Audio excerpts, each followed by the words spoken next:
Voici le village de Koukimbomo, au Cameroun, en flammes.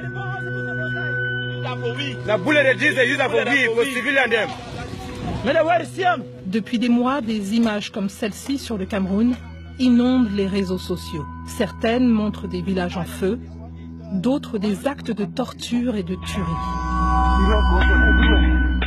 Beaucoup sont trop choquantes pour être diffusées. Dans l'ensemble, ces vidéos présentent un pays au bord de la guerre civile et un gouvernement qui tente de mettre fin à une insurrection armée. Alors que se passe-t-il? BBC Africa Eye a analysé certaines de ces vidéos, recoupé l'information avec des images satellites et recueilli les témoignages sur place. Notre enquête révèle qui sont les responsables de ces atrocités et pourquoi.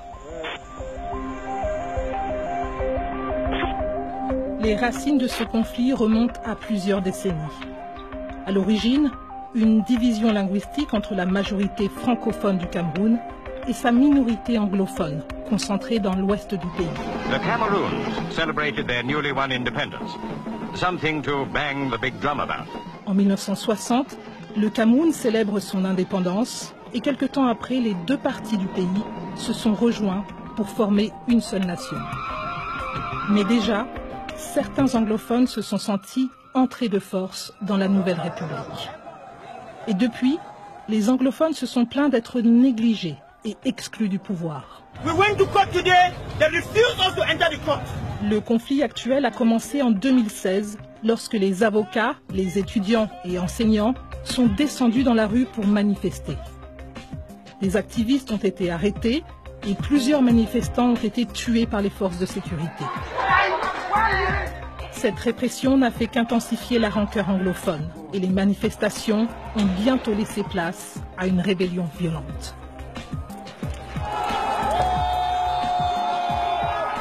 Fin 2017, les séparatistes ont symboliquement proclamé l'indépendance des deux régions anglophones du pays. Ils baptisaient leur nouvel État Ambazonie. Et depuis, des atrocités ont été rapportées de chaque côté du conflit. Enlèvements, exécutions extrajudiciaires, mise à feu d'écoles et de villages.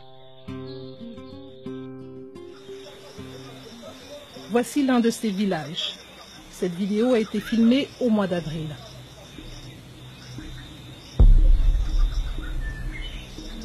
Les images montrent un détachement d'au moins 13 soldats mettant le feu à une maison.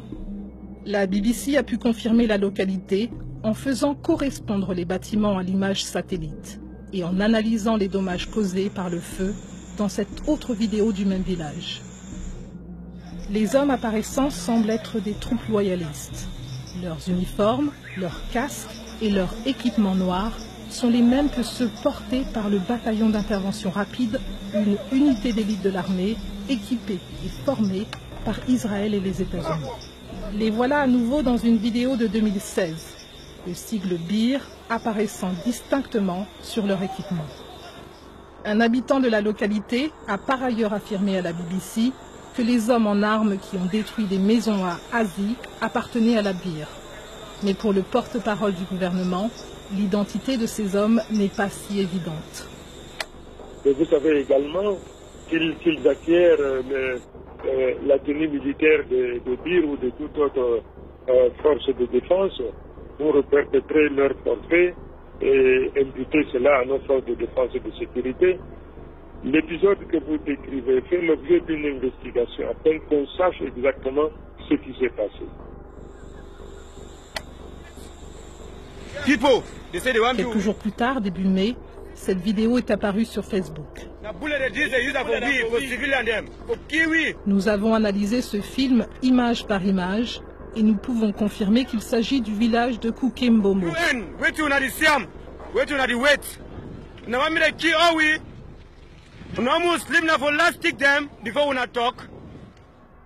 Voici l'image satellite datée du 16 avril 2018. Une image à résolution plus basse datant du 22 mai, soit